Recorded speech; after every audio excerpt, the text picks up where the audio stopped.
Hello student, तपाईहरुलाई स्वागत छ हाम्रो युट्युब च्यानल शुभलक्ष्मी एजुकेसनमा र तपाईहरुलाई आज हामीले प्र्याक्टिस गराउन गइरहेको छौं मोडल क्वेशन 2077 को कस्ट रिकन्सिलिएसन स्टेटमेन्टबाट। ल सबैजनाले मोडल क्वेशनको क्वेशन नम्बर 9 हेर्नु होला। कस्ट रिकन्सिलिएसन स्टेटमेन्टको क्वेशनमा के दिएको छ भन्दाखेरि the net profit is shown by the financial account is RS कति दिएछ 90,000 दिएछ। On reconciliation the following facts were disclosed भनेर चाहिँ तल के रहेछ over valuation of closing stuck in cost accounting भनेको छ हो। अब पहिला हामी के बुझ्नु पर्यो, क्लोजिङ स्टक हो नि ओभर भ्यालुएसन भन्छ भन्यो। पहिला नि क्लोजिङ स्टक भनेको के हो बुझ्नु पर्यो नि त हो। क्लोजिङ स्टक अब हाम्रो लागि के हो, हामीले यहाँ नाफा घाटाको मात्र गइरहेको छौँ। यदि अब हेरौँ है त, हामीलाई यहाँ फाइनान्शियल एकाउन्ट दियो भने हामीले निकाल्नुपर्ने के हुन्छ, कस्ट एकाउन्ट हुन्छ हो, कस्ट एकाउन्ट हुन्छ। अब हामीलाई के भने over valuation of closing stuck in cost accounting भन्यो। हामीले पहिला कसरी हेर्नु पर्यो यसको, यसलाई यसरी रफ गर्न सकिन्छ, कस्ट एकाउन्टिङ अनि फाइनान्शियल एकाउन्टिङ। ल क्लोजिङ स्टक भनेको के हो, हाम्रो लागि नाफा भनेर बुझ्नुहोस् है तपाईहरुले, हाम्रो लागि नाफा भनेर बुझ्नु पर्यो। अब ओभर भ्यालुएसन क्लोजिङ नाफालाई ओभर भ्यालुएसन गर्यो भन्ने मतलब के हो, क्लोजिङ स्टकलाई झन् नाफा भयो भनेर बुझ्ने क्या हामीले है। झन् नाफा हुँदाखेरि के हो, क्लोजिङ यो कस्ट एकाउन्टिङ के गयो, कस्ट एकाउन्टिङमा प्लस भयो हो। अब हामीले के गर्दैछौँ, हामीलाई फाइनान्शियल दिएछ भने हामीले के निकाल्दैछौँ, कस्ट। हामीले के हेर्ने, हाम्रो बेस के हो, हामीले के बुझ्ने, base equal to cost accounting हो। अब कस्ट एकाउन्टिङमा प्लस भएछ भने हामीले प्लस गर्ने हो, अनि कस्ट एकाउन्टिङ माइनस हो भने माइनस गर्ने हो। अब हेरौँ है त, depreciation over charge in cost account भन्यो फेरि।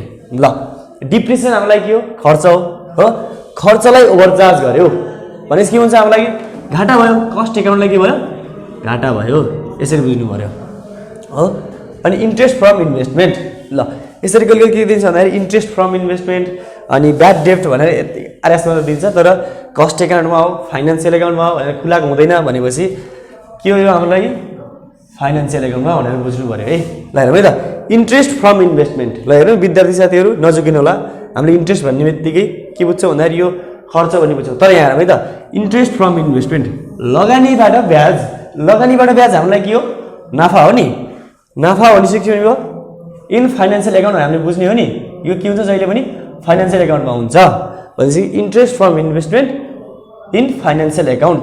फाइनान्शियल एकाउन्टलाई के छ, फाइनान्शियल एकाउन्टलाई के हुन्छ, अब इन्भेस्टमेन्टमा आएको इन्ट्रेस्ट नाफा हुन्छ, यतापट्टि प्लस हुन्छ। ल हेरौँ त, हामीले त हाम्रो बेस के हो, हामीले हेर्ने के हो, कस्ट एकाउन्ट हो भनिसकेपछि यतापट्टि प्लस हुने कि यतापट्टि माइनस हो भनेर बुझ्नु पर्यो है। आई यो आई हामीलाई के हुने भयो भन्दाखेरि एउटा हेडिङ प्लस दुईवटा हेडिङ माइनस। ल हामी सोल्युसन गरौँ है। पहिला फर्मेट गर्नु पर्यो, कस्ट रिकन्सिलिएसन स्टेटमेन्ट।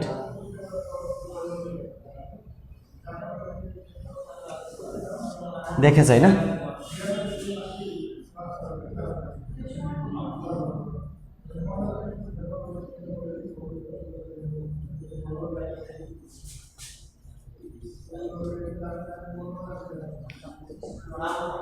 हामीलाई थाहा छ नि हैन फर्मेट के हो।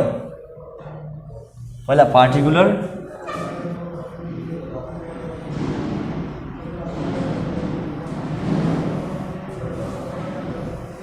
हो,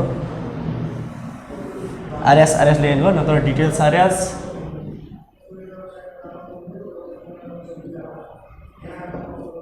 हो, अनि के हुन्छ टोटल आरएस। ल हामीलाई दिएको सुरुमा के छ भन्दाखेरि the net profit is shown by the के हो, फाइनान्शियल एकाउन्ट हो। के लेख्नु पर्यो हामीले, नेट प्रॉफिट इज पर का हो, फाइनान्शियल एकाउन्ट।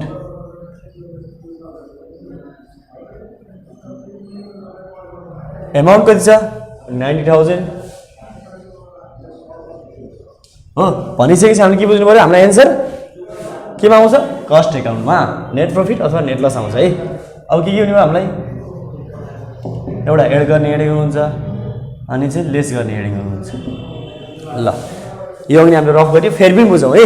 फेरि बुझ्ने कोसिस गरौँ over valuation of closing stock हो क्लोजिङ स्टक हामीलाई के हुन्छ हामीले नाफा भनेर बुझ्नु पर्यो हो क्लोजिङ स्टक ओभर भ्यालुएसन गर्यो भनेको नाफामाथि नाफा भयो भनेको के हो कस्ट एकाउन्टलाई नाफामाथि नाफा भयो हामीले के गर्ने कस्ट एकाउन्ट भनेपछि हामीले के गर्नु पर्यो जोड्नु पर्यो हो के लेख्ने over valuation of closing stock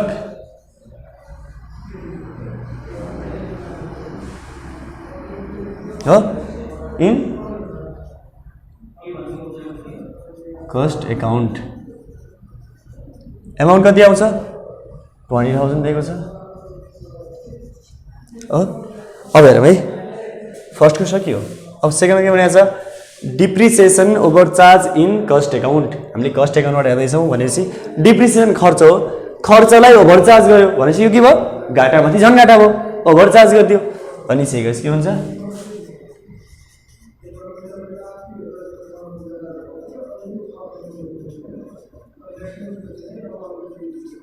depreciation over charge in के हो कस्ट एकाउन्ट ल एमाउन्ट कति छ 10,000 यहाँ जस्ता तस्तै लेख्नुहोस् हो सेकेन्ड पनि सक्यो अब हेरौँ है त थर्डमा के छ इन्ट्रेस्ट फ्रम इन्भेस्टमेन्ट आरएस कति छ 80,000 अब इन्ट्रेस्ट फ्रम इन्भेस्टमेन्ट दियो भने के भनेको छ मैले इन फाइनेन्सियल एकाउन्ट भनेर बुझ्ने के यहाँ कहिले कहिले खुलाएको छैन भने है है त फाइनेन्सियल एकाउन्टमा इन्ट्रेस्ट फ्रम इन्भेस्टमेन्ट नाफा भयो भन्नु मतलब कस्ट एकाउन्टमा घाटा भयो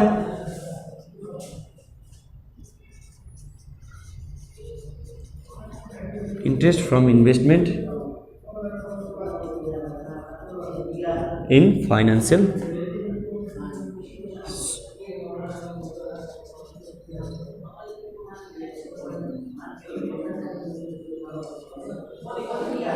एकाउन्ट एसीमा त लेख्दा हुन्छ एकाउन्टलाई कति एकाउन्ट कति एमाउन्ट 80,000 ल अब के गर्नु पर्यो अरू केही छ चरणमा हेर्नु छैन भनेपछि के गर्नु पर्यो 8 को कति आछ 20,000 हो 90 र 20,000 कति आयो 1,10,000 अब लेसको कति छ 80 र 10 गर्दा 90,000 ल अब हेरौँ है त 1,10,000बाट कति घटाउनु पर्यो 90,000 हो कति आउने हाम्रो लागि 20,000 ल 20,000 प्लसमा आयो भनिसकेपछि के हुन्छ हामीलाई नेट प्रफिट एज पर केमा आयो फाइनेन्सियल एकाउन्ट दिएको भने हामीले के निकाल्नु पर्यो कस्ट एकाउन्ट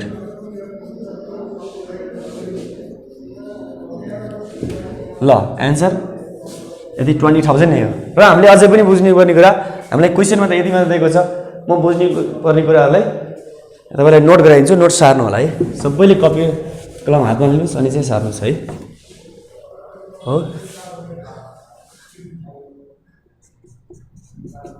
हामीले के बुझ्नु पर्यो भन्दाखेरि क्लोजिङ स्टक के रहेछ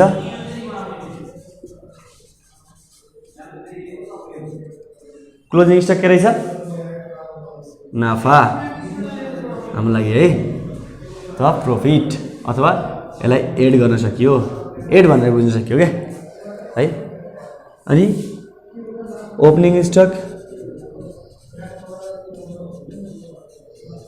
के हो घाटा हो लस हो के गर्नु सक्यो यसलाई लेस भनेर बुझ्न सक्यो हो त्यस्तै आउन सक्छ हामीलाई debit in cost account financial account भनेर आउन सक्छ डेबिट भन्यो भने हामीलाई के हुन्छ घाटा अथवा लस लेस गर्न सक्यो यसलाई हो अनि क्रेडिट आयो भने के हुन्छ नाफा भनेर बुझ्नु पर्यो है हामीले के हुन्छ नाफा भइसकेपछि एड हुन्छ हो त्यस्तै आउँछ कि हामीलाई ल डिप्रिसिएसन ओभर चार्ज भन्यो नि अब ओभरचार्ज र अन्डरचार्जको कुरा है।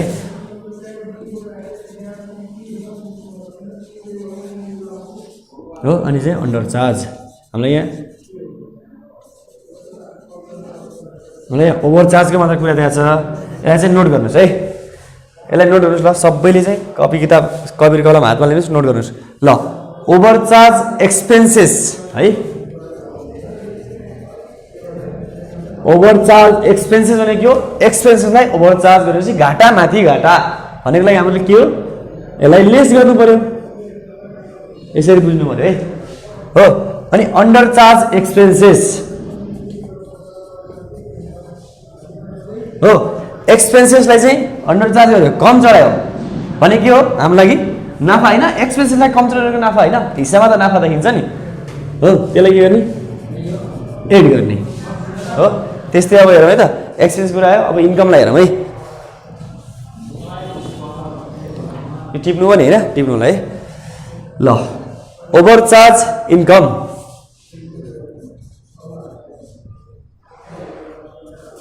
अनि अन्डरचार्ज इन्कम ल। ओभरचार्ज इन्कम भनेको के रहेछ?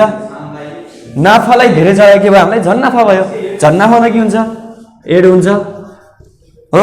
अनि अन्डरचार्ज इन्कम नाफालाई कम चढायो भन्नुको मतलब हामीलाई के देखिन्छ घाटा देखिन्छ नि, भनेपछि के हुन्छ लेस हुन्छ ल। अब हेर्नुहोस् है त, एउटा यो नोट भयो, यो कुरा सबैले नोट गर्नुहोस् है, कपीमा टिप्नुहोस्, भिडियोलाई पोज गरेर चाहिँ यो कपीमा टिप्दा हुन्छ ल। अझ अर्को नोट के छ भन्दाखेरि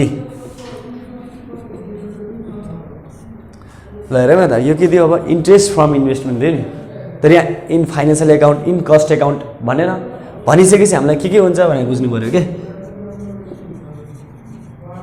कहिले कहिले हामीलाई के दिन्छ इन्ट्रेस्ट फ्रम इन्भेस्टमेन्ट दियो यो हो। अनि कहिले कहिले के दिन्छ हामीलाई डिभिडेन्ड पेड हो। कहिले कहिले के दिन्छ हामीलाई ब्याड डेट पनि दिन्छ, bad debts of RS amount मात्र दियो, तर हामीलाई in cost account in financial account केही पनि भनेन भनेपछि हामीले के बुझ्ने यो इन फाइनेन्सियल एकाउन्ट भनेर है, यसरी बुझ्नु पर्यो ल। अब भाइ बहिनीहरू हामीले त मोडल क्वेसन प्र्याक्टिस गरेर देखाउँ, तपाईँहरूले अरू क्वेसन पनि प्र्याक्टिस गर्नु होला, हामीले तपाईँहरूलाई हेल्पफुल हुन्छ भने केही आइडिया दिने हो है, प्र्याक्टिस गर्नु होला। All the best.